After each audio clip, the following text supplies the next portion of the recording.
Yes देखिए तो आज से आपका RU, DU एंड CUET का न्यू बैच स्टार्ट हो रहा है, ठीक है। और आई होप आपको पता हो CUET के अंदर आपके पास कितने टाइम बताया है, 45 डेज ही बताया है ना।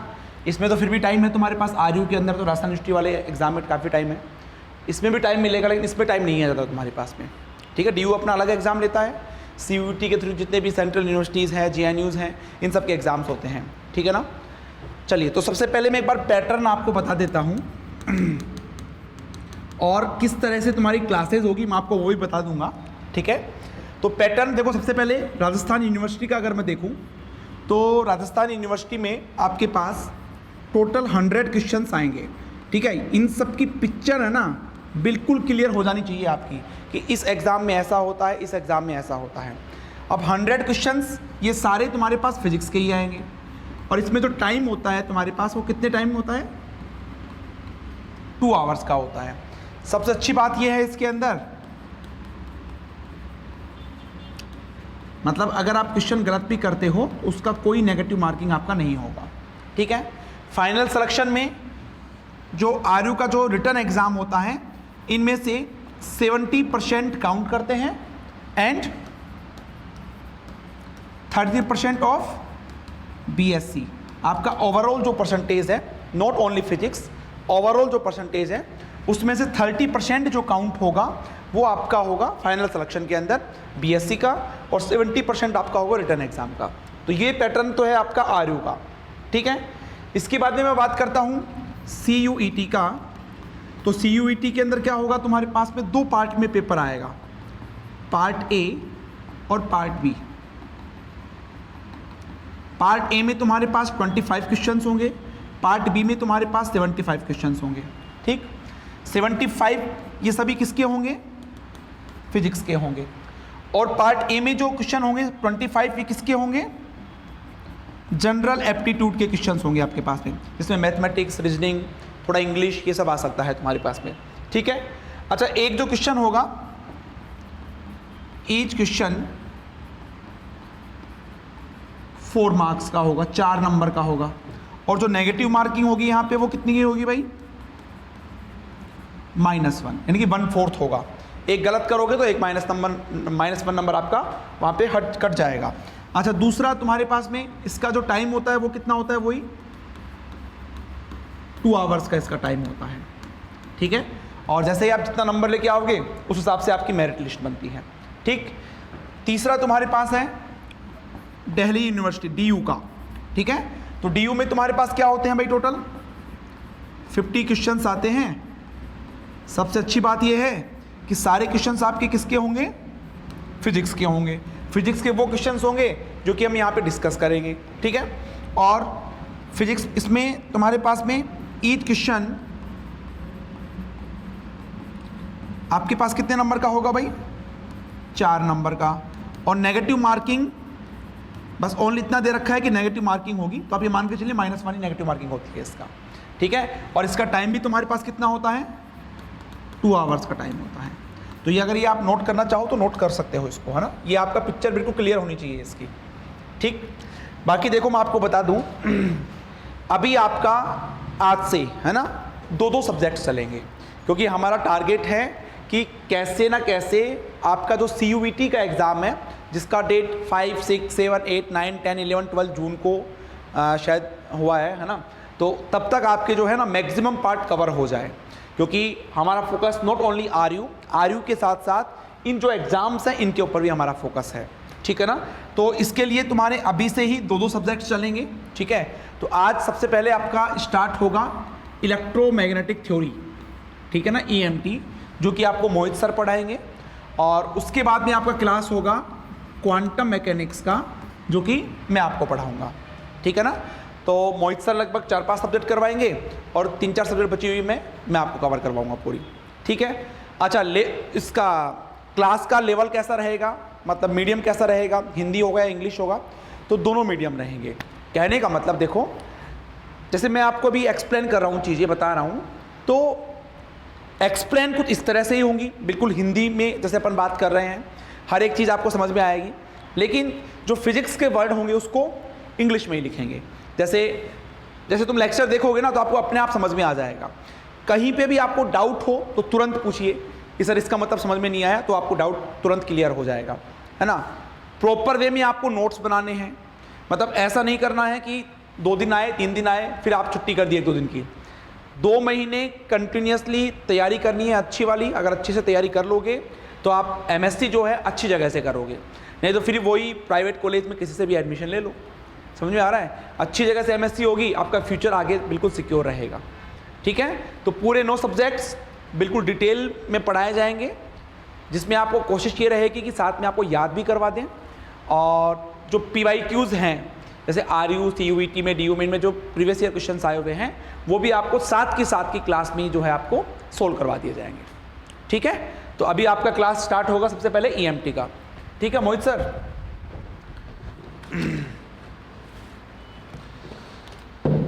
ठीक है, तो अभी तुम्हारा 2 मिनट बाद में EMT का क्लास स्टार्ट होगा भाई, है ना।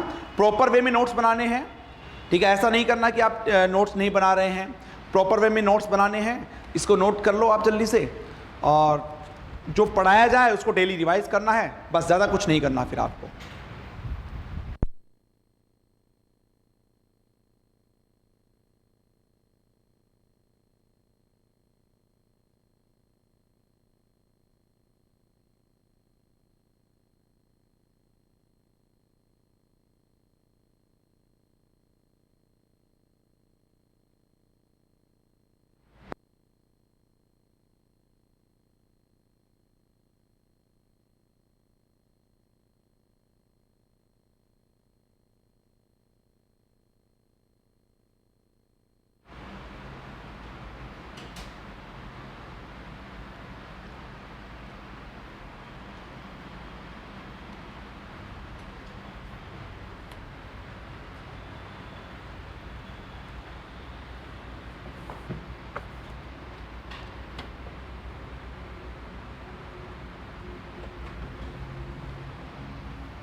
हो गया? ठीक।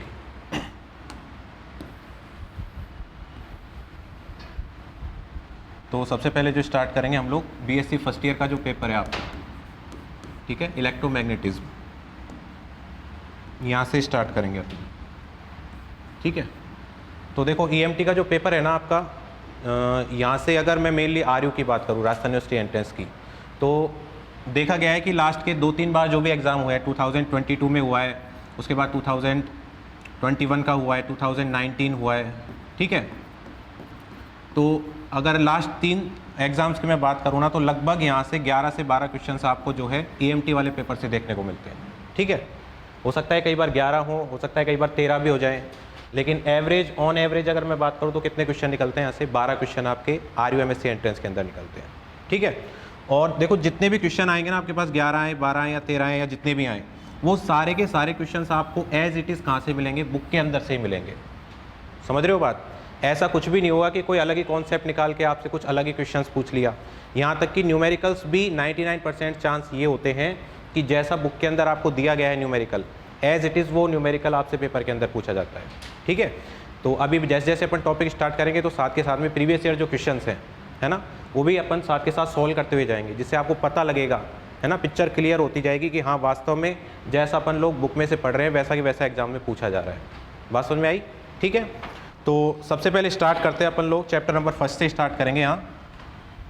तो देखो चैप्टर नंबर 1 के अंदर जो मेन चीज़ है ना, आपके पास 3 टॉपिक निकल के आएंगे यहाँ से, ग्रेडियंट, डाइवर्जेंस और कर्ल।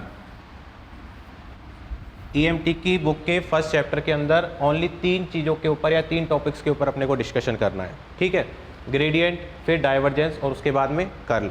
तो 100% क्वेश्चंस जो पूछा जाता है वो इन्हीं में से पूछा जाता है। या तो ग्रेडियंट से रिलेटेड इसकी डेफिनेशन पूछ लेता है कई बार, या आपको स्टेटमेंट दे देगा, बोलेगा इस स्टेटमेंट को बताओ ये करेक्ट है या इनकरेक्ट है, ठीक है, या इसी से रिलेटेड आपको क्या बोल देगा, कई बार न्यूमेरिकल सोल्व करने के लिए बोल देगा। मतलब कुछ भी पूछेगा तो इन 3 टॉपिक से रिलेटेड बात पूछेगा चैप्टर नंबर 1 के अंदर, ठीक है।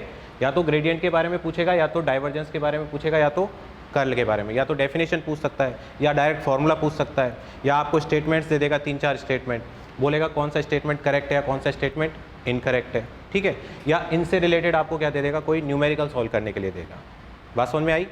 तो मेन फोकस जो करना है अपने को 3 टॉपिक के ऊपर करना है, ग्रेडियंट, डाइवर्जेंस और कर्ल के ऊपर। 1 बाय 1 अपन चलेंगे, पहले ग्रेडियंट लेकर चलेंगे, इसकी डेफिनेशन देखेंगे, इसके फॉर्मुलेज देखेंगे, किस किस तरह से प्रीवियस ईयर में क्वेश्चंस पूछे गए, वो सभी चीज़ें देखेंगे अपन, ठीक है। फिर उसके बाद प्रोसीड करेंगे डाइवर्जेंस के ऊपर, उसके बाद कर्ल के ऊपर। बात समझ में आई? तो सबसे पहले अपन बात करेंगे किसकी, डाइवर्जेंस की। तो सबसे पहले आप हेडिंग डाल सकते हो, अदिश क्षेत्र की प्रवणता, gradient of A scalar field. अदिश क्षेत्र की प्रवणता,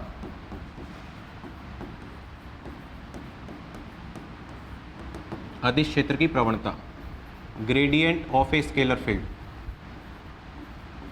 gradient of A scalar field, ठीक है।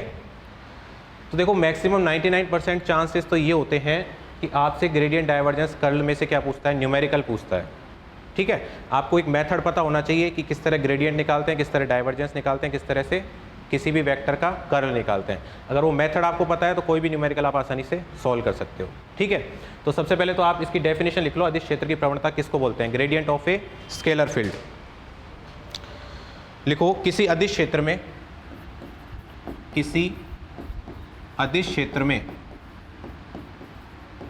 किसी अदिश क्षेत्र में अदिश फलन के, अदिश फलन के अधिकतम परिवर्तन की दर, अधिकतम परिवर्तन की दर अदिश क्षेत्र की प्रवणता कहलाती है, अदिश क्षेत्र की प्रवणता कहलाती है, अदिश क्षेत्र की प्रवणता कहलाती है, ओके। और इंग्लिश में अगर आप लिखना चाहते हो तो इसकी डेफिनेशन आप लिख सकते हो इंग्लिश के अंदर भी, in a scalar field the maximum rate of change, in a scalar field maximum rate of change, maximum rate of change of the scalar function, of the scalar function, of the scalar function is known as gradient, is known as gradient, is known as gradient। देखो इसका मतलब क्या है, suppose आपके पास कोई ये equipotential surface है। Equipotential surface का मतलब होता है सम अदिश पृष्ठ, ठीक है। सम अदिश पृष्ठ किसको बोलते हैं, ये एक ऐसा पृष्ठ है जिसके हर एक पॉइंट पर किसी भी स्केलर क्वांटिटी की वैल्यू कैसी है, समान है, ठीक है। आप किसी भी पॉइंट पे बात कर लो, हर एक पॉइंट पे कोई भी स्केलर फंक्शन होगा, उसकी वैल्यू हमेशा क्या रहेगी, अगर फाई रहेगी तो इस पृष्ठ को अपन क्या बोलते हैं, सम अदिश पृष्ठ। जैसा कि इसके नाम से ही पता लग रहा है, सम का मतलब समान, अदिश का मतलब अदिश राशि, यानी इस पृष्ठ के हर एक पॉइंट पे अदिश राशि का मान अगर हमेशा कैसा रहे, समान रहे, तो ऐसे पृष्ठ को अपन क्या बोलते हैं, सम अदिश पृष्ठ बोलते हैं, ठीक है। तो सम अदिश पृष्ठ पर मैंने मान लिया किसी अदिश राशि का मान क्या है, फाई है, ठीक है। तब इस फाई के अधिकतम परिवर्तन की दर जो होगी, इस फाई के अधिकतम परिवर्तन की जो दर होगी, मैक्सिमम रेट ऑफ चेंज जो होगी इस फाई के, उसी को अपन क्या बोलेंगे, अदिश क्षेत्र की प्रवणता बोलते हैं, ठीक है। इसी को हम लोग क्या नाम देंगे, अदिश क्षेत्र की प्रवणता, यानी ग्रेडियंट ऑफ फाई, ठीक है। यानी अदिश फलन के अधिकतम परिवर्तन की दर जो होगी उसे हम क्या बोलेंगे, फाई बोलेंगे। अब अधिकतम परिवर्तन की दर किस डायरेक्शन में होगी, तो हमेशा ध्यान रखेंगे कि जो अधिकतम परिवर्तन की दर होती है वो हमेशा सम अदिश पृष्ठ के लंबवत दिशा में होती है। सपोज आपका पृष्ठ इस तरह से रखा हुआ है, तो आपसे पूछे कोई कि इसमें अधिकतम परिवर्तन की दर किस दिशा में होगी, इस पृष्ठ के लंबवत दिशा में। तो इस पृष्ठ की लंबवत दिशा कौन सी है? ये दिशा इसके लंबवत है, यानी हमेशा जो अधिकतम परिवर्तन की दर होगी वो कैसे होगी? पृष्ठ के परपेंडिकुलर होगी। ठीक है, तो अगर आपको डायरेक्शन के साथ लिखना है आपको, तो क्या लिखेंगे आप? Gradient of phi is equal to d phi by d n. अब अधिकतम परिवर्तन की दर ये तो आर्बिट्ररी मानी थी मैंने कि आर के रेस्पेक्ट में, अब अधिकतम परिवर्तन की दर पृष्ठ के लंबवत है, तो मैं क्या लेके चल रहा हूँ? एन यहाँ पे, और डायरेक्शन इसकी क्या हो जाएगी? एन के अलोंग। बात समझ में आ गई? अब ये वैल्यू क्या आएगी आपकी ग्रेडियंट फाई की, या इसको बोल सकते हो ये वैल्यू कैसी आएगी? मैक्सिमम आएगी। ये तो जनरल था। अधिकतम परिवर्तन की दर कब निकलेगी? जब डायरेक्शन किसकी बात करोगे आप? एन की बात करोगे, सम अदिश पृष्ठ के लंबवत डायरेक्शन में। ठीक है, तो आपसे कोई पूछे ग्रेडियंट फाई का फॉर्मूला क्या होगा, तो ये फॉर्मूला होगा d phi by d n into n cap.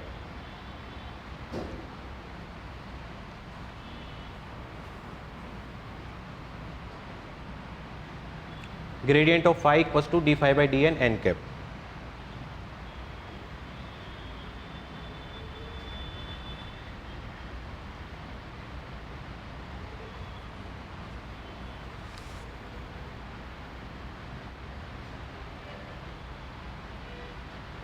ठीक है, नेक्स्ट लिखिए अदिश प्रवणता कार्तीय निर्देशांकों के रूप में। अदिश प्रवणता कार्तीय निर्देशांकों के रूप में। अदिश प्रवणता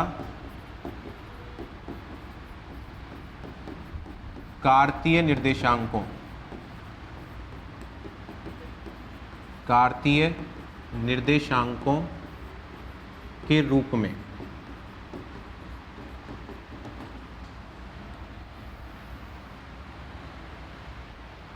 gradient in the form of Cartesian coordinate. ठीक है, ग्रेडियंट इन कार्टेशियन कोऑर्डिनेट।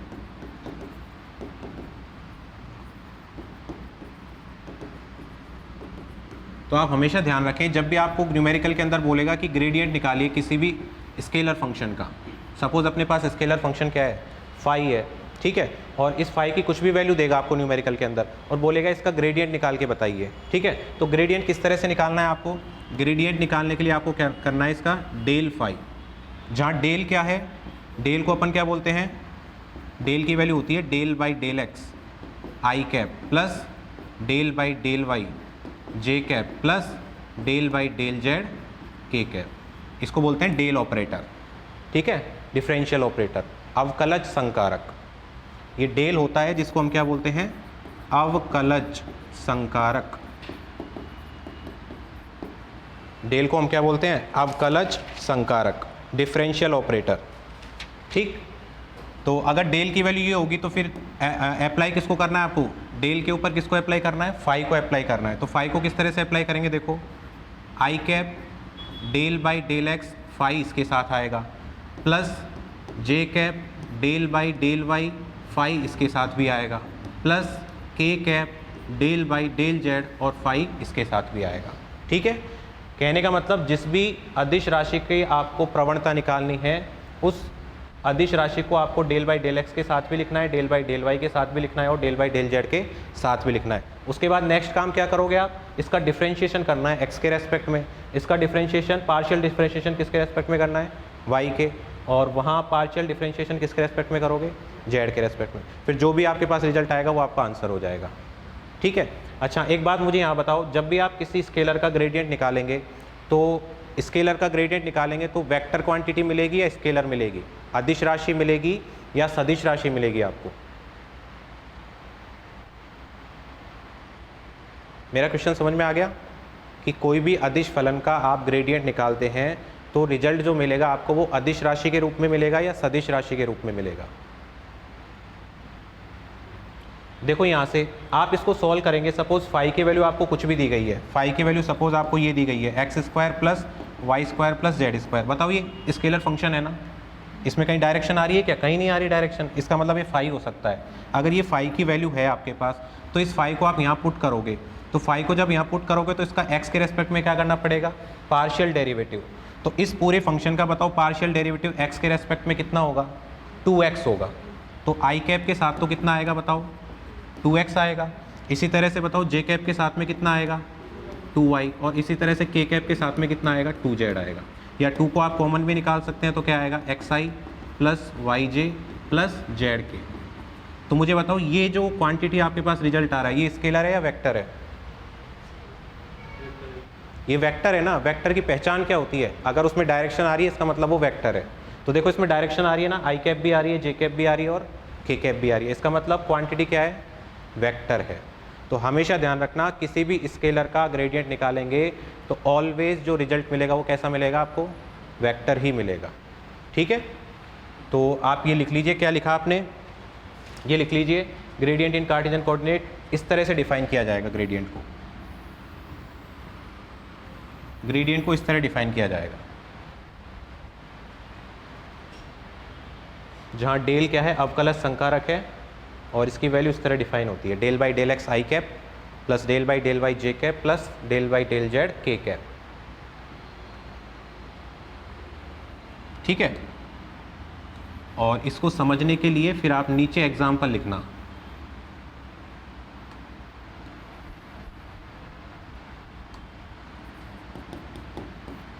अगर फाई आपको ये दिया गया है तब ग्रेडियंट फाई निकालने के लिए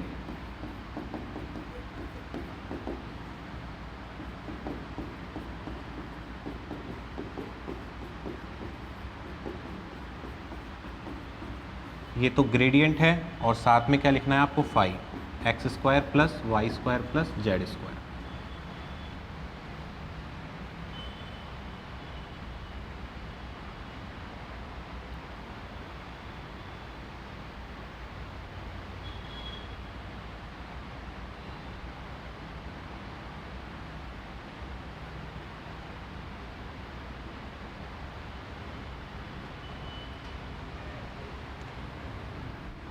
तो इसको सॉल्व करके आप लिख लोगे, कितना आएगा ये आपके पास? ग्रेडियंट फाई की वैल्यू आई कैप 2x जे कैप 2y प्लस के कैप 2z।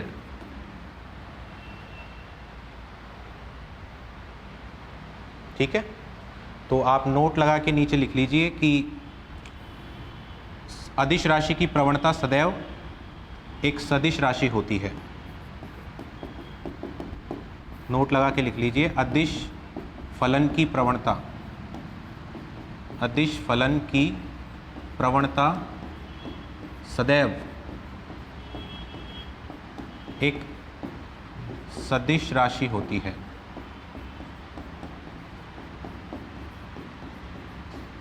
सदैव एक सदिश राशि होती है। इंग्लिश में लिखना चाहते हो तो gradient of a scalar function is always a vector quantity. Gradient of a scalar function is always a vector quantity.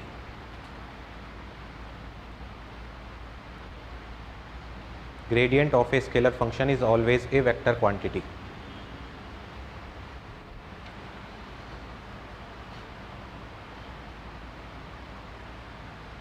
ठीक है, नेक्स्ट लिखिए अब कुछ महत्वपूर्ण अदिश राशियों की प्रवणता। कुछ महत्वपूर्ण अदिश राशियों की प्रवणता।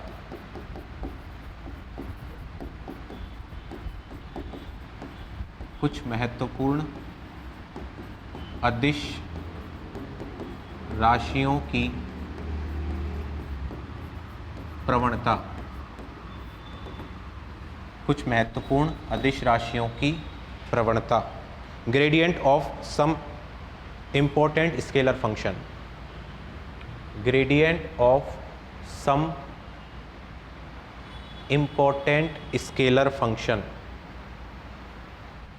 Gradient of some important scalar function।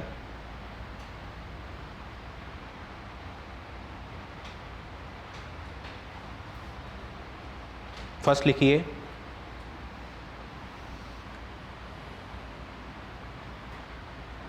देखो, जैसे कोई भी चालक छड़ होती है, ठीक है, उस चालक छड़ को जब आप गर्म करते हैं तो उस चालक छड़ में जो ऊष्मा का प्रवाह होता है उस चालक छड़ के प्रति एकांक क्षेत्रफल और प्रति एकांक समय में, किसी भी चालक छड़ को जब गर्म किया जाता है तो उस चालक छड़ के प्रति एकांक क्षेत्रफल से प्रति सेकंड प्रवाहित ऊष्मा जो होती है उसे हम क्या बोलते हैं, J से रिप्रेजेंट करते हैं। ठीक है, और इसकी जो वैल्यू होती है ना वो किसके प्रोपोर्शनल होती है, ताप प्रवणता के प्रोपोर्शनल होती है। ताप प्रवणता को कैसे रिप्रेजेंट करते हैं हम, dt/dx से। ठीक है, तो किसी भी चालक छड़ को जब गर्म किया जाता है तो उस चालक छड़ के प्रति एकांक क्षेत्रफल से प्रति सेकंड प्रवाहित जो ऊष्मा होती है वो किसके समानुपाती होती है, ताप प्रवणता के समानुपाती होती है। ठीक है, और जब हम यहाँ प्रोपोर्शनलिटी कांस्टेंट हटाते हैं तो यहाँ से अपने को क्या मिलता है, -λ/dt/dx। ठीक है, तो Q/AT इसकी वैल्यू किसके बराबर होगी बताओ, इक्वल्स टू -λ/dt/dx। यहाँ लैम्बडा क्या है, लैम्बडा एक समानुपाती स्थिरांक है जिसे हम क्या बोलते हैं, ऊष्मा चालकता गुणांक। ठीक है, तो ये किससे रिलेटेड हो गया, ये ताप प्रवणता हो गई। dt/dx को अपन क्या बोलेंगे, ताप प्रवणता बोलेंगे। ठीक, तो सबसे फर्स्ट पॉइंट लिखिए आप, चालक छड़ के किसी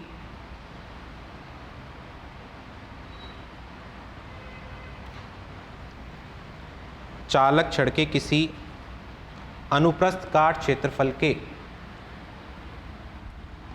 चालक छड़ के किसी अनुप्रस्थ काट क्षेत्रफल के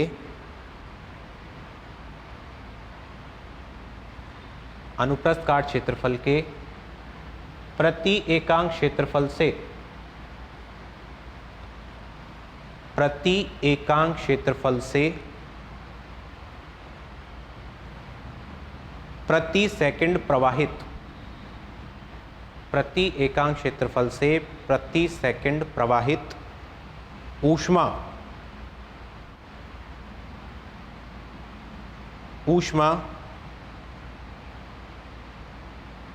उस स्थान पर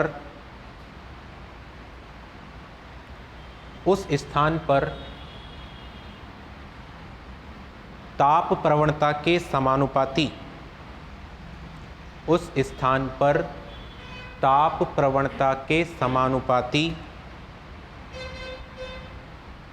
तथा विपरीत दिशा में होती है। ताप प्रवणता के समानुपाती तथा विपरीत दिशा में होती है। अर्थात ये लिख लीजिए, अर्थात J is equals to Q/AT, that is equals to -λ/dt/dx।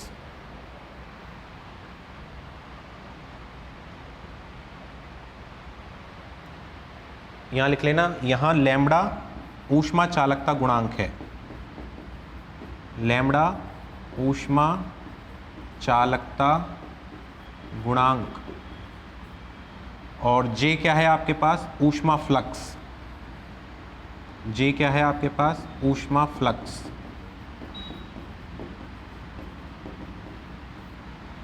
J है ऊष्मा फ्लक्स।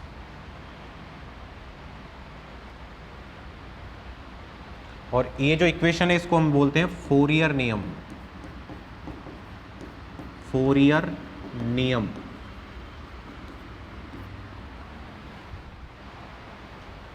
फोरियर नियम, ठीक है। नेक्स्ट लिखिए सेकंड नंबर, हाँ लिखो,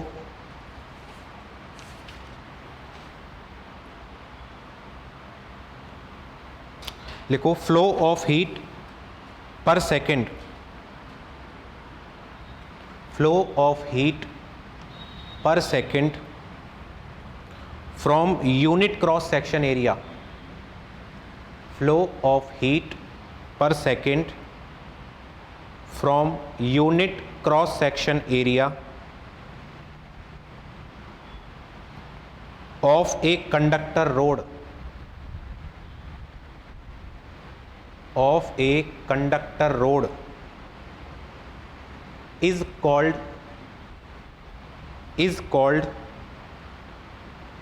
heat flux, is called heat flux, which is proportional to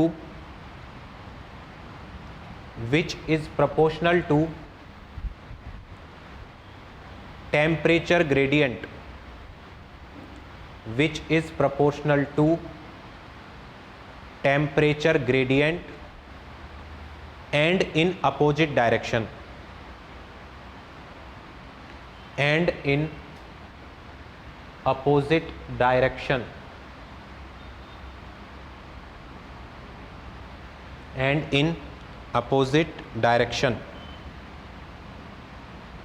ठीक है, सेकंड लिखिए। सेकंड देखो, सेकंड क्या है, जैसे आप जो J का फॉर्मूला आप जानते हो I/A होता है, ठीक है, धारा घनत्व। धारा घनत्व क्या होता है, पर यूनिट एरिया से जो करंट फ्लो होती है उसको हम क्या बोलते हैं, धारा घनत्व बोलते हैं, ठीक है। और इसी तरह से अगर I का फॉर्मूला आप देखो तो V बराबर क्या होता है आपके पास, IR, ठीक है। और यहाँ से अगर मैं I की वैल्यू निकालना चाहता हूँ, I क्या होगा आपके पास, V/R, ठीक है। और इसको आप क्या लिख सकते हो, R को क्या लिख सकते हो, R इक्वल्स टू क्या होता है, ρL/A, ठीक है। तो बताइए R की जगह अगर मैं ρL/A लिखूंगा तो क्या आएगा आपके पास, VA बटे में ρL, ठीक। तो देखिए यहाँ से क्या होगा, अगर मैं I की वैल्यू यहाँ से लिखना चाहता हूँ तो कितना आएगा आपके पास, VA डिवाइडेड बाई कितना आएगा बताओ, ρLA, ठीक है। या इसको मैं A से कैंसिल आउट करता हूँ तो आपके पास क्या आएगा, 1/ρ V/L, ठीक है। और 1/ρ क्या होता है, रो क्या है यहाँ, रो है प्रतिरोधकता, और प्रतिरोधकता का जो व्युत्क्रम होता है उसको हम क्या बोलते हैं, चालकता बोलते हैं। तो इसे मैं ऐसा भी लिख सकता हूँ, सिग्मा V/L। सिग्मा क्या है, चालकता है, ठीक है। और अगर इसको इस तरह फॉर्म में लिख दूँ तो डेल V बटे क्या लिख सकता हूँ मैं, डेल L, ठीक है। तो यहाँ जो डेल V बटे डेल L आ रहा है अपने पास, उसे हम क्या बोलते हैं, विभव प्रवणता। Del V by del L को क्या बोलते हैं, विभव प्रवणता। जैसे इसको क्या बोला था, ताप प्रवणता, टेम्परेचर के रेस्पेक्ट में चेंज हो रहा है तो ताप प्रवणता, और विभव में लेंथ के रेस्पेक्ट में चेंज हो रहा है तो विभव प्रवणता, ठीक। तो सेकंड पॉइंट करके लिखिए आप, ओम के नियम के अनुसार, फ्रॉम ओम्स लॉ, ओम के नियम के अनुसार, ओम के नियम के अनुसार ये लिखो, V equals to IR। Ohm के नियम के अनुसार V equals to IR, that implies I equals to V/R and that is equals to VA/ρL।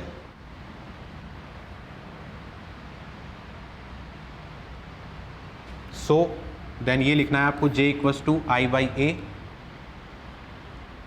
J equals to I/A, और यहाँ वैल्यू पुट किसकी करनी है, इधर से I की। J equals to I/A, I की वैल्यू पुट करेंगे तो आपके पास ये रिजल्ट आएगा।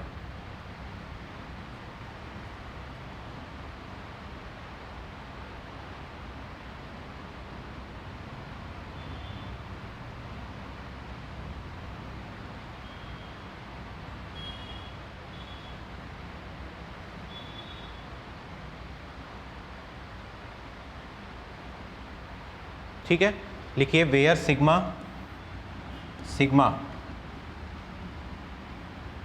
विद्युत चालकता, इलेक्ट्रिकल कंडक्टिविटी, सिग्मा क्या है आपके पास, विद्युत चालकता, एंड डेल V बटे डेल L, इसे हम बोलते हैं विभव प्रवणता, विभव प्रवणता, पोटेंशियल ग्रेडियंट,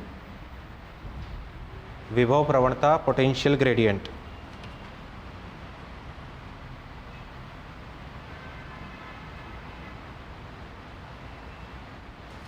विभव प्रवणता, पोटेंशियल ग्रेडियंट, ठीक है।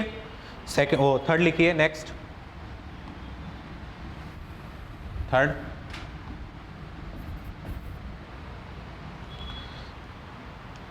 लिखो, किसी अनुप्रस्थ काट क्षेत्रफल में, किसी अनुप्रस्थ काट क्षेत्रफल में, किसी अनुप्रस्थ काट क्षेत्रफल में प्रति एकांक क्षेत्रफल से, प्रति एकांक क्षेत्रफल से प्रवाहित अणुओं की संख्या, प्रवाहित अणुओं की संख्या अणुओं की सांद्रता प्रवणता के समानुपाती। अणुओं की सांद्रता प्रवणता के समानुपाती तथा विपरीत दिशा में होती है। तथा विपरीत दिशा में होती है।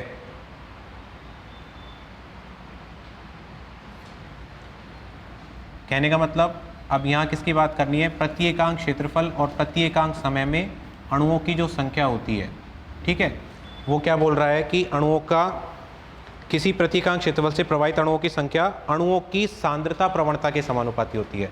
और अणुओं की सांद्रता प्रवणता को रिप्रेजेंट किससे करते हैं? dNm/dx। अणुओं की सांद्रता प्रवणता के समानुपाती होती है, ठीक है। और जब यहाँ से सांद्रता प्रवणता के समानुपाती होती है तो यहाँ से जब प्रोपोर्शनलिटी का आप साइन हटाओगे, ठीक है, तो एक कांस्टेंट लगाओगे, उस कांस्टेंट को अपन क्या बोलते हैं? dNm/dx, Nm/AT, ठीक है। और ये किसके इक्वल होता है? Jm is equals to Nm/AT, that is equals to minus dNm/dx,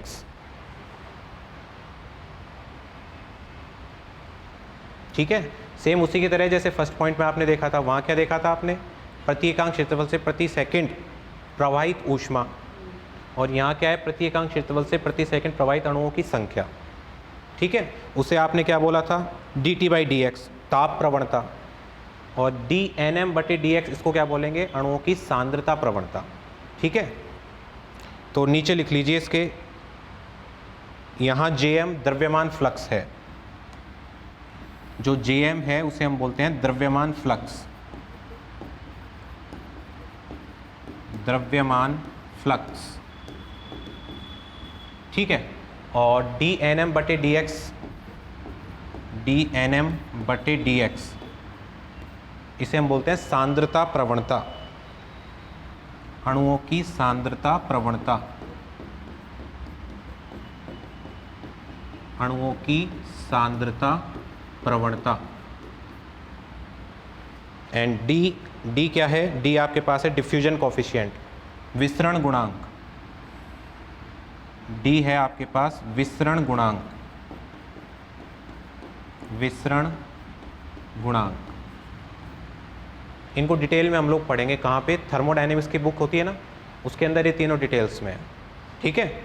ऊष्मा चालकता गुणांक भी है, विसरण गुणांक भी है, शानता गुणांक भी है, ठीक है। तीनों को डिटेल में देंगे। अभी तो हमें यहाँ केवल क्या देखना था? प्रवणता के बारे में देखना था, इसलिए यहाँ लिखे हैं ये पॉइंट्स, ठीक है। तो 3 पॉइंट आपने लिख लिए। एक तो ताप प्रवणता की बात कर ली आपने, एक विभव प्रवणता की बात कर ली, और एक आपने किसकी बात कर ली? अणुओं की सांद्रता प्रवणता की, ठीक है। तो इंग्लिश में लिख लो आप इसको, लिखो number of molecules flowing through, number of molecules flowing through, number of molecules flowing through per unit area in a cross section, per unit area in a cross section, in a cross section is proportional to, is proportional to, is proportional to concentration gradient, is proportional to concentration, is proportional to concentration gradient of molecules, concentration gradient of molecules in opposite direction, in opposite direction, ठीक है। Next last लिख लीजिए एक, number 4, ये सबसे important है।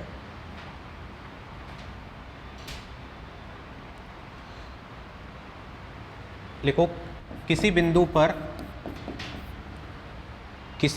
पर विद्युत विभव की प्रवणता, किसी बिंदु पर विद्युत विभव की प्रवणता उस बिंदु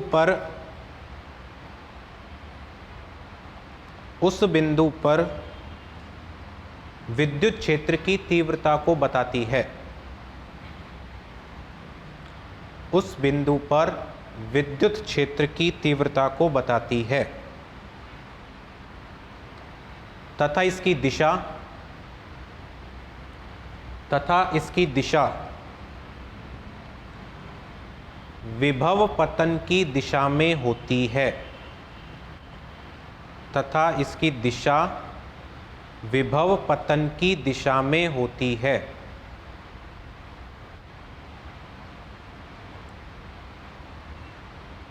ठीक है, इसका मतलब क्या है? ये बोल रहा है कि किसी भी पॉइंट पर जो विद्युत विभव का ग्रेडियंट होता है, विद्युत विभव का ग्रेडियंट किस तरह लिखा जाएगा? इस तरह से। ये V क्या है? कोई स्केलर क्वांटिटी है, विद्युत विभव, और इसका आपको क्या निकालना है? ग्रेडियंट। और इसका ग्रेडियंट निकालना है तो किससे मल्टीप्लाई करना पड़ेगा? इसको डेल से। जैसे अभी बताया था ना, कोई भी अदिश फलन है फाई, इसका ग्रेडियंट निकालना है तो कैसे निकालोगे? इस तरह निकालोगे। और अब की बार अदिश राशि क्या है आपके पास? विद्युत विभव है, तो विद्युत विभव का ग्रेडियंट कैसे लिखोगे आप? डेल V से लिखोगे। ठीक है, तो विद्युत विभव का जो ग्रेडियंट होता है वो किसको रिप्रेजेंट करता है? इलेक्ट्रिक फील्ड को रिप्रेजेंट करता है, विद्युत क्षेत्र को प्रदर्शित करता है। और इसकी दिशा कैसी होती है? विद्युत विभव के पतन की दिशा में होती है। विद्युत विभव के पतन की दिशा का मतलब जिधर विद्युत विभव लगातार कम होता जा रहा है उस डायरेक्शन में क्या होती है? विद्युत क्षेत्र की दिशा होती है। ठीक है, तो इसको कैसे रिप्रेजेंट करेंगे? विद्युत विभव के पतन की दिशा। इसका मतलब कौन सा साइन लगाना पड़ेगा आपको? Negative sign. ठीक है, तो ये बहुत इंपॉर्टेंट फॉर्मूला है, E = माइनस ग्रेडियंट V। कभी भी आपको क्वेश्चन के अंदर विद्युत विभव दे रखा है, ठीक है, और आपसे बोले कि इस विद्युत विभव के करस्पॉन्ड आपको क्या निकालना है? इलेक्ट्रिक फील्ड निकालना है, तो सिंपली आपको क्या करना पड़ेगा? उस विद्युत विभव का क्या लेना पड़ेगा? ग्रेडियंट लेना पड़ेगा, और फिर साथ में किससे मल्टीप्लाई करना पड़ेगा? नेगेटिव साइन से। तो आपके पास क्या निकल के आएगा? Electric field. ठीक है, तो E = क्या हो जाएगा आपके पास? Minus gradient V। E = minus gradient V। ठीक है, तो अब देखो मैं न्यूमेरिकल्स आपको बताता हूं किस तरह से न्यूमेरिकल्स पूछे जा सकते हैं ग्रेडियंट के ऊपर।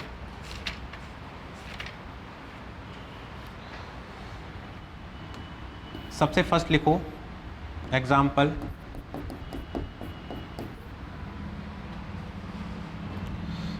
यदि, ये इंग्लिश में लिख लिया क्या आपने? 4th पॉइंट लिखो इंग्लिश में।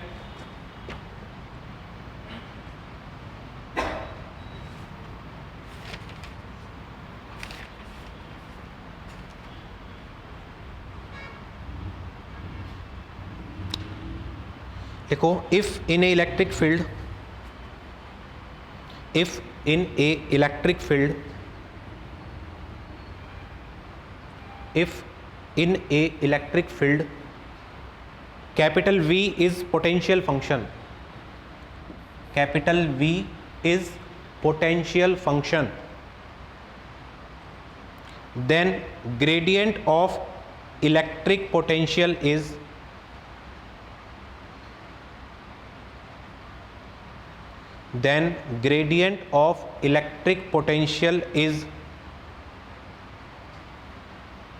measurement of electric field.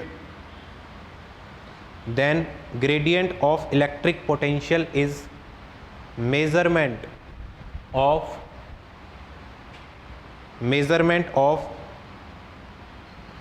electric field and its direction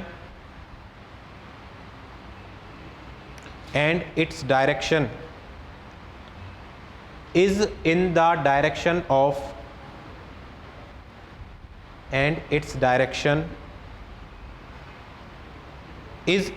direction of fall of potential, is in the direction of fall of potential,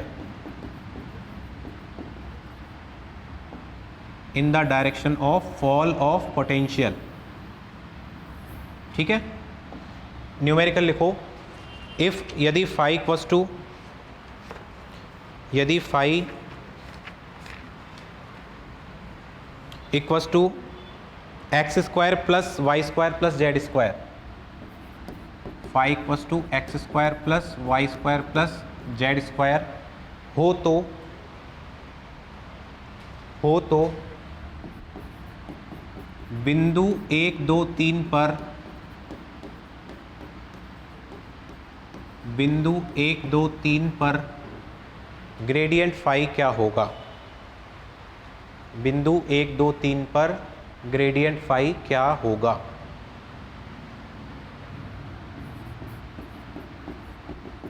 बिंदु 1 2 3 पर ग्रेडियंट फाई क्या होगा? तो सिंपली अभी आपने इसका ग्रेडियंट निकाला था ना, इसी फंक्शन का क्या निकाला था आपने अभी? ग्रेडियंट। वो इस तरह आया था आई कैप 2x प्लस आई कैप देन 2x और साथ में जे कैप 2y और के कैप 2z। ठीक है, ये आपके पास ग्रेडियंट आया था, इतना तो आपने निकाल लिया था। अब आपसे आगे क्या बोल रहा है, आपको इस पॉइंट के ऊपर क्या निकालना है? ग्रेडियंट निकालना है। इस पॉइंट के ऊपर ग्रेडियंट निकालने का मतलब है कि आपको किसकी वैल्यू दे रखी है? एक्स कोऑर्डिनेट, वाई कोऑर्डिनेट और जेड कोऑर्डिनेट की। तो सिंपली आपको क्या करना है, एक्स कोऑर्डिनेट की जगह कितना रखना है यहाँ 1, वाई की जगह कितना रखना है 2 और जेड की जगह कितना रखना है यहाँ 3। तो एक्स की जगह, वाई की जगह, जेड की जगह जब वैल्यू पुट करेंगे तो आपके पास कितना आएगा? 2y plus 4j plus 6k का, ये आंसर होगा।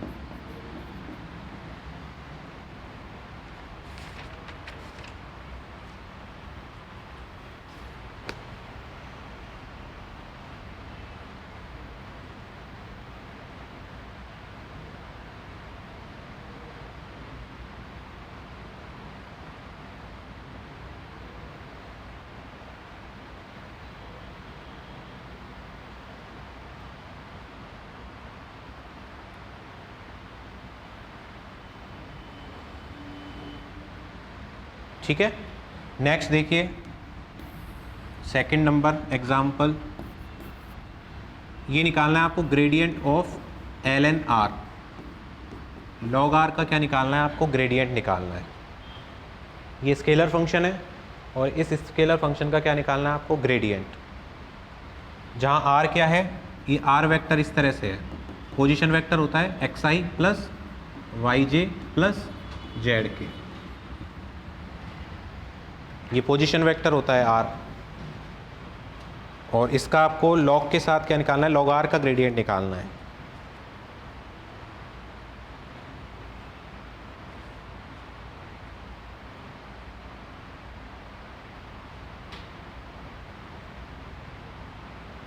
देखिए एक क्वेश्चन मैं करवाता हूँ, फिर आपसे इसी तरह का एक क्वेश्चन मैं आपको दूंगा। देखो क्या करना है आपको, ग्रेडियंट निकालना है किसका? लॉग r का। तो सिंपली आपको सबसे पहले तो जो भी डेफिनेशन है ग्रेडियंट की वो लिखनी है। ऐसे कैसे? ग्रेडियंट की डेफिनेशन क्या जानते हो आप? I cap del by del X plus J cap del by del Y plus के cap del by del Z, ये ग्रेडियंट होता है। ठीक है, और इस ग्रेडियंट को किसके ऊपर अप्लाई करना है आपको? ln r के ऊपर अप्लाई करना है। ठीक है, एक बार देख लो फिर नोट डाउन कर लेना। तो इस ग्रेडियंट को आपको किसके ऊपर अप्लाई करना है? ln r के ऊपर। इसका मतलब ये ln r del by del x के साथ भी आएगा, डेल बाई डेल वाई के साथ भी आएगा और डेल बाई डेल जेड के साथ भी आएगा। तो नेक्स्ट स्टेप में ऐसा ही करता हूँ मैं, सबसे पहले x के साथ लिखता हूँ, देन y के साथ लिखता हूँ और उसके बाद में मैं किसके साथ लिखता हूँ? इसको z के साथ भी लिख देता हूँ। ठीक है, अब प्रॉब्लम क्या है? x के रेस्पेक्ट में पार्शियल डेरिवेटिव करना है, लेकिन यहाँ कुछ x दिख नहीं रहा, नहीं दिख रहा ना अभी। तो x को x दिख जाए इसके लिए अपन क्या करते हैं? इसका मोड लेते हैं r वेक्टर का। तो r वेक्टर का मोड बताओ कितना होगा? X square plus Y square plus Z square की पावर 1/2। इसी तरह निकालते हैं वेक्टर का mod, under root of x square plus Y square plus Z square.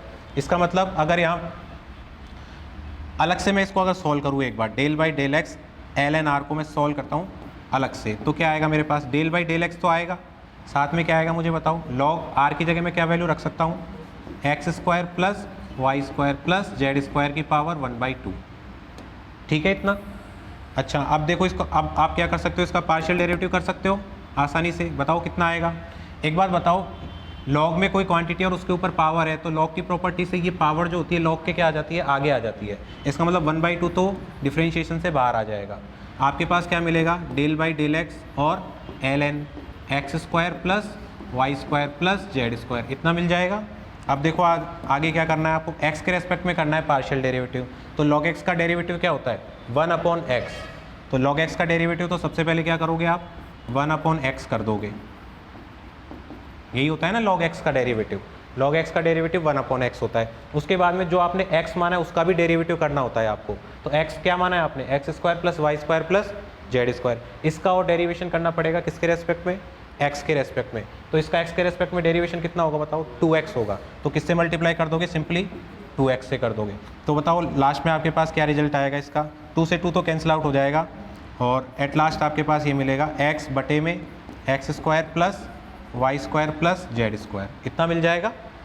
तो आपने जब इस वाली क्वांटिटी को आई कैप के साथ जो क्वांटिटी थी उसको सॉल्व किया तो इतना मिल रहा है। तो सिमिलरली बताओ डेल बाई ln r को करोगे तो क्या मिलेगा यहाँ से, y बटे x square plus Y square plus Z square, और z के साथ करोगे तो z बटे x square plus Y square plus Z square. तो तीनों को जब आप इक्वेशन के अंदर रख दोगे तो देखो क्या रिजल्ट मिलेगा फिर आपको वहाँ से, आई कैप के साथ तो क्या मिलेगा बताओ, x बटे x square plus Y square plus Z square. Then J cap के साथ क्या मिलेगा, y बटे x square plus Y square plus Z square, ठीक है। और सिमिलरली देन जे कैप के साथ करने के बाद में के कैप के साथ करोगे तो आपको क्या मिलेगा, z बटे x square plus Y square plus Z square, ठीक है। अब यहाँ से देखो x square y square z square ये तो क्या आ जाएगा, तीनों में कॉमन आ जाएगा। तो आपके पास क्या मिलेगा, देखो नीचे तो आपके पास क्या आ जाएगा, X square plus Y square plus Z square, ऊपर क्या मिलेगा आपके पास, एक्स आई कैप प्लस वाई जे कैप प्लस जेड के कैप, ऐसा लिख सकता हूँ इसको, है ना। एक्स बटे x square plus Y square plus Z square I cap, first term second term third term. तो मुझे बताओ X I plus Y J plus Z K, इसको क्या लिख सकते हो आप, क्या लिख सकते हो इसको, आर वेक्टर लिख सकते हो ना इसको। तो इसको आपने लिख दिया आर वेक्टर, और इस क्वांटिटी को क्या लिख सकते हो बताओ, आर का स्क्वायर लिख सकते हो ना, क्योंकि आर का मोड लिया था ना आपने तो वो रूट में आया था, और रूट का जब स्क्वायर करोगे तो x square plus Y square plus Z square आएगा, मतलब उसको क्या लिख सकते हो आप, आर वेक्टर बटे आर स्क्वायर। इसका मतलब ग्रेडियंट निकाला आपने किसका, लॉग आर का, तो क्वांटिटी क्या आती है, आर वेक्टर बटे आर स्क्वायर आती है। ये पूछा गया है एक बार रिजल्ट, ऐसे कैसे पूछा था डायरेक्ट आर यू के अंदर कि ग्रेडियंट ऑफ ln r कितना होता है, तो डायरेक्ट याद रखना है आपको कितना होता है, आर वेक्टर बटे में आर स्क्वायर होता है, ठीक है। लिखो एक बार,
नीचे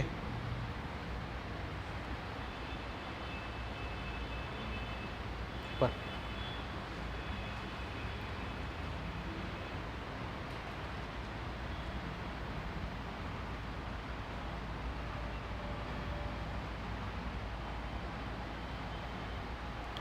तो वैसे आपको इसको सॉल्व करने का मेथड तो पता होना ही चाहिए, है ना, लेकिन उससे भी ज़्यादा ज़रूरी क्या है कि अगर आपको डायरेक्ट रिजल्ट याद है, कुछ इंपॉर्टेंट रिजल्ट्स मैं बताऊंगा कौन कौन से याद करने हैं, अगर वो डायरेक्ट याद है तो ये कैलकुलेशन वाला पार्ट फिर आपको करना ही नहीं पड़ेगा।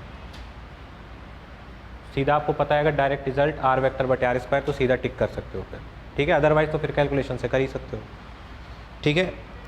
नेक्स्ट देखो एक और क्वेश्चन लिखो ग्रेडियंट का। आपकी बार आपको ये वैल्यू निकालनी है, gradient of 1/r, gradient of 1/r, gradient of 1/r, gradient of 1/r।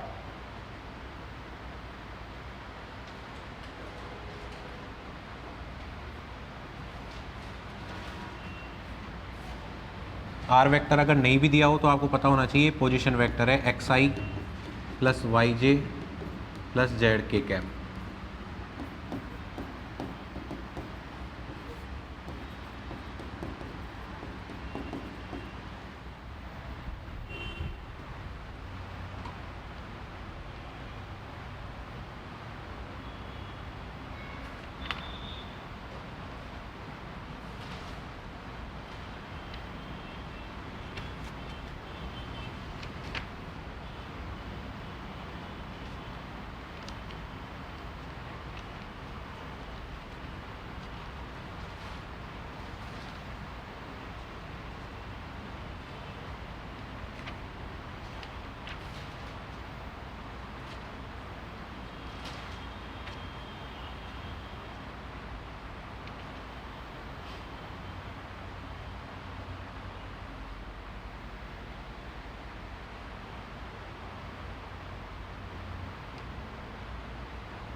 Answer इसका आएगा आर वेक्टर बटे आर क्यूब।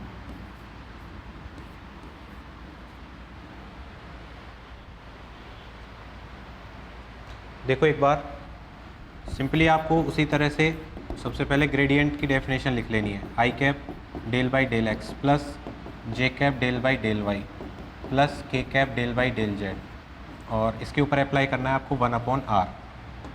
ठीक है, अब r को जो है एक्स वाई जेड के फॉर्म में अगर मैं ट्रांसफॉर्म कर देता हूँ तो 1/r को मैं कैसा लिख सकता हूँ, x square plus Y square plus Z square की पावर -12, ऐसा लिख सकते हैं इसको। ठीक है, और इसी तरह से जब जे कैप के साथ लिखेंगे del by del y x square plus Y square plus Z square की पावर -12, देन के कैप के साथ लिखूँगा del by del z x square plus Y square plus Z square की पावर -12। अब आपको क्या करना है, हमेशा एक टर्म को सॉल्व करना है, ठीक है ना। सिमेट्री से फिर सेकंड और थर्ड टर्म आसानी से लिख सकते हो। तो सबसे पहले फर्स्ट टर्म को ही मैं सॉल्व करूँगा, del by del x, x square plus Y square plus Z square की पावर माइनस हाफ, ठीक है। तो सिंपली इसका एक्स के रेस्पेक्ट में पार्शियल डेरिवेटिव करना है आपको। तो एक्स की पावर एन का डेरिवेटिव क्या होता है, एन एक्स की पावर एन माइनस वन। तो एन का मतलब minus half x square plus Y square plus Z square की पावर -3/2 हो जाएगा, ठीक है। और जब ये -3/2 हो जाएगा तो इसका तो आपने x मान के कर दिया x की पावर n से, लेकिन जिसको x माना है उसका भी तो डेरिवेशन करना पड़ेगा। तो इसका डेरिवेशन करोगे तो कितना आएगा बताओ, मल्टीप्लाई में 2x आएगा। यहाँ 2 से 2 तो कैंसिल आउट हो जाएगा, आपके पास क्या मिलेगा बताओ, -x बटे x square plus Y square plus Z square की पावर 3/2। माइनस पावर थी उसको मैं बेस में लेके आया तो प्लस हो गया, ठीक। इसी तरह से जब बताओ आप सेकंड और थर्ड टर्म को भी सॉल्व करोगे तो x की जगह क्या आ जाएगा, -y आ जाएगा, देन -z आ जाएगा। तो इस वजह से हम जो वैल्यू हम निकालना चाह रहे थे ग्रेडियंट ऑफ 1/r की, तो वो आपके पास कितनी आएगी, -xi cap plus yj cap plus zk cap. और तीनों में ये कॉमन आ रहा है, नीचे वाला base x square plus Y square plus Z square की पावर 3/2। तो इसको आप क्या लिख सकते हो, माइनस ये वाली क्वांटिटी आर वेक्टर के बराबर है, ठीक है। और नीचे इसको क्या लिख सकते हो, x square plus Y square plus Z square, ठीक है। इसको ऐसा लिख सकते हो, x square plus Y square plus Z square और पावर 1/2 और देन उसकी पावर 3, ऐसा लिख सकते हैं ना इसको। तो जो ब्रैकेट में टर्म है वो किसके बराबर है, आर के बराबर। तो आर का क्या हो जाएगा, क्यूब हो जाएगा। तो आर वेक्टर बटे में क्या आएगा, आर क्यूब।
हो गया।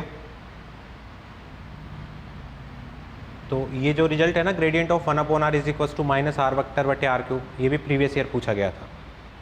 Gradient 1/r is equal to -r vector बटे r क्यूब। ना सिर्फ आर यू में, जितने भी एग्जाम्स होते हैं एंट्रेंस के, मैक्सिमम एग्जाम्स में पूछा गया होगा कहीं ना कहीं ये प्रीवियस ईयर के अंदर, क्योंकि स्टैंडर्ड रिजल्ट्स हैं और स्टैंडर्ड रिजल्ट जो हैं वो डायरेक्ट पूछे जाते हैं एग्जाम के अंदर। अब ये रिजल्ट अगर आपको डायरेक्ट लर्न है, याद है, तो सीधा टिक कर सकते हो, वरना तो कैलकुलेशन में कर तो लोगे आप, लेकिन कई बार ऐसा होता है कि डेरिवेशन कई बार इतने लेंथी हो जाते हैं कि वहाँ गलती होने के चांसेस रहते हैं, है ना। तो टाइम तो वेस्ट होगा ही होगा ना, तो फिर आपका फिर रिजल्ट भी नहीं आएगा। तो इस वजह से ज़्यादा से ज़्यादा लर्न होने चाहिए रिजल्ट। कम से कम 4-5 रिजल्ट जो स्टैंडर्ड के हैं, जो प्रीवियस ईयर पूछे गए हैं, वो तो आपको पता ही होने चाहिए कम से कम, ठीक है। तो अब आप बताओ, ग्रेडियंट में कहीं प्रॉब्लम है कि आपको किसी भी स्केलर का अगर आपको ग्रेडियंट निकालने का बोला जाए तो आसानी से ग्रेडियंट निकाल सकते हो, ठीक है। आपको कुछ नहीं करना, सिंपली जो भी ग्रेडियंट की डेफिनेशन है उसको अप्लाई करना है और आपको कैलकुलेशन आनी चाहिए, मतलब डेरिवेशन तो आप वो जो आपको पार्शियल डेरिवेटिव है वो करना तो आना ही चाहिए आपको, अदरवाइज़ तो फिर डायरेक्ट रिजल्ट फिर याद होना चाहिए अगर इतना नहीं आता है तो, ठीक है। तो ये हमने बात की आज किसकी, ग्रेडियंट की। और भी जो प्रीवियस ईयर पूछे गए हैं वो अपन नेक्स्ट क्लास के अंदर डिस्कस करेंगे कि ग्रेडियंट से रिलेटेड कौन कौन से क्वेश्चंस पूछे गए हैं प्रीवियस ईयर एग्जाम्स में, ठीक है। तो ये बात की अपन ने ग्रेडियंट की। इसी तरह से अब जो नेक्स्ट अपन चलेंगे वो किसके ऊपर चलेंगे, डाइवर्जेंस के ऊपर। डाइवर्जेंस में भी डेफिनेशन देखेंगे उसकी, ठीक है, कैसे डाइवर्जेंस को कैलकुलेट करते हैं, उसका फॉर्मूला क्या है और प्रीवियस ईयर के अंदर किस किस तरह से क्वेश्चंस पूछे गए, वो सभी चीज़ें हम लोग देखेंगे। बात समझ में आ गई, ठीक है। तो ग्रेडियंट आज हमने देखा है, नेक्स्ट क्लास में हम डाइवर्जेंस, देन फिर फर्दर प्रोसीड करेंगे अपन कर्ल के ऊपर, ओके। तो आज की क्लास में समझता हूँ इतना ही काफ़ी है आपके लिए। जो भी इसके प्रीवियस ईयर क्वेश्चंस होंगे वो आपको मैं नेक्स्ट क्लास में और करवा दूँगा, ठीक है। Thank you.